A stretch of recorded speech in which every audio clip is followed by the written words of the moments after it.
fortune teller, but that's no offense to fortune tellers. It really isn't. I just feel like I could tell your fortune. But that's probably offensive to fortune tellers. Okay, but this is all for the greater good of telling you about my experience studying abroad and whether it's actually worth it. Right, so a lot of my people who listen to this Law Hero channel are final year, third year law students, and a lot of the time are faced with the decision, or sometimes are thinking about doing an LLM abroad. For some law degrees, it's mandatory to go abroad. If you were like me and you studied a language, you have to do a year abroad in the country of that language. For me, it was German. And that's what we're going to discuss today. So the first issue is that it is a challenge. Let's not pretend that it isn't.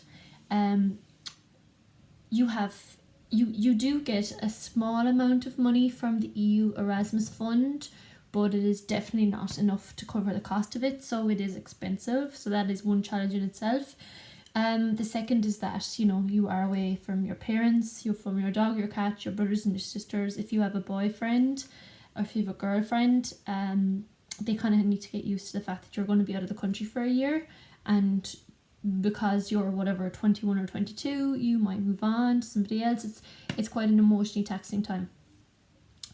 Then, the second thing is getting yourself sorted over there. So that can be quite difficult, especially if you are going to a city where, for example, your student accommodation is with people who don't speak English, and you really have to force yourself to speak the language so you can just get certain admin tasks sorted out, like what number is my house, where do I get my key. I had terrible problems with that, stuff like that. Getting the flights and all connected, all that kind of admin-y stuff is also a challenge. And then the second part then is the cultural experience of it all. Now, I'm only speaking from the point of view of Germany.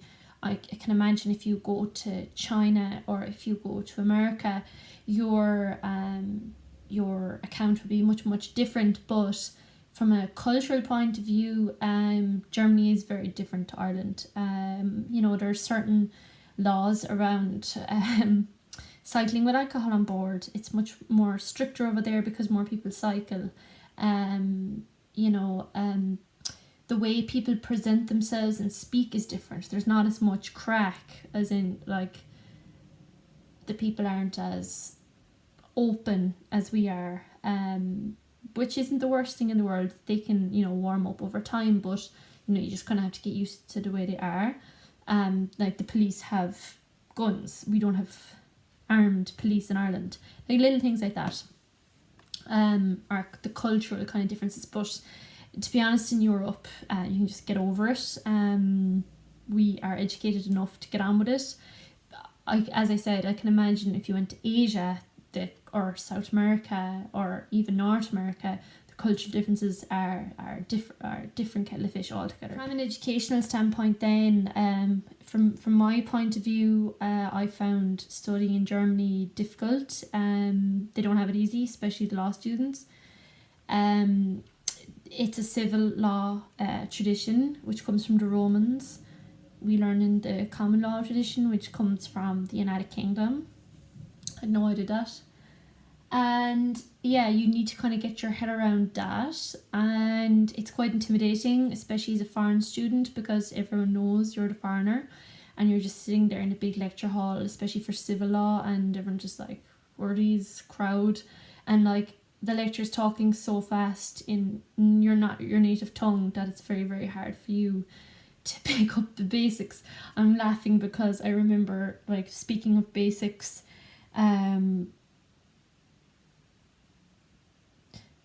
there's the German word for baker, which is Bäcker, and that's also a second name, like Boris Becker. And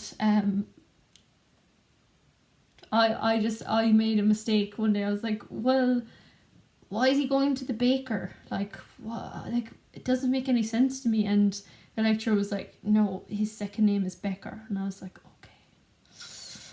There's nothing to do with getting bread rolls. And like, these little things like that are so embarrassing, and you make such a fool of yourself in front of all the Germans. And yeah, like, it was innocent mistake, but there you go. That might turn you off ever asking a question again or ever engaging in the class, and you have to do that for a whole year. I tried to make as much fun of it as I could, as in, like, not make fun of it, but enjoy as much as I could. So for example, with EU law, we had to do a presentation on a case, and I chose the United Brands case, which is the Abusive Dominance Article 102, Chiquita banana. So I just went to Aldi and bought a rake of bananas for the whole class to try and sweeten them up, literally, because I knew I was that bad at presenting in German. Now, I got much better. I'm not bad anymore, but at the time I was fairly hit and miss, and I went and bought bananas so people would ignore my incorrect use of grammar and just focus on getting free food. I actually gave the lecturer two. I was like, the second one's for your child. Broadly, as an education, it was excellent. It was really, really excellent. We're really, really well looked after. I think jurisprudence was probably my favourite subject. I absolutely loved how they taught it. It was really tough though, but yeah, loved it. I already alluded to the language. You do need, I mean, ideally you would have a certain level of fluency before you go out there, but the level of fluency you get out there, you will only get it from the amount of work you put into it. And certainly when we came back from Germany, there were some people that hadn't changed, like, even though they had been there for a year, simply because they spent too much time speaking English with their English speaking friends, and they didn't get to know German people, or they didn't assert themselves in German just out of laziness. And I think that's just like anything in life, you get out of it what you put into it. New people as well, like, as I said, I interned out there with some law firms. I met great people, and yeah, it's so good to know people from different cultures. It broadens your perspective. It wasn't just German people, we met people from all over the world, so that's a big takeaway. It does make you more valuable as a lawyer. So when you go for a training contract, the fact that you can say that you've lived abroad, worked abroad, shows a certain amount of resilience, organisation. You know, to have a language is always a big plus as a lawyer, because we are linguists, we are readers and interpreters, and, you know, oftentimes afterwards, when I was working as a solicitor, sometimes we would have like dealings with German clients, and I was always put on the case, or if there was a translation to be made, could save money getting it translated by one of us, where it didn't need to go out to a translator, so that's a big plus. And you also make a lot of contacts abroad, which is always a good sign. And yeah, I mean, when you're out there as well, you have connections to lots of people in different countries, so you become more valuable just in your knowledge base. And then the final part is that it really does personally, like, develop you. There's no escaping the fact that when you go out there, you grow, because you're completely out of your comfort zone. You're thrown into a world of different language, different people. You have to get on with different housemates who are not from the same country you are. There might be difficulties with authorities, with teachers, and it's all there to challenge you, but in a really good, positive way. And you come back and you're a completely different person. You're never ever the same again after you do Erasmus. So yeah, for me, it's a massive thumbs up. I really, really do miss my time out there, but I also recognise that it was a certain time in my life. I mean, I was 21, and you just have no inhibitions at that age, and especially if you're abroad, it's just so much fun. So yeah, I take it with a pinch of salt, but I did go on to live there for a few years afterwards, so I must have enjoyed it. So yeah, big thumbs up from me. If you get a chance to study abroad, make sure you do it. If you want to know about LLMs, I have another video on that, which I'll link. And yeah, by all means, if you get the chance, go and do it. Live abroad for at least 1 year of your life as a lawyer.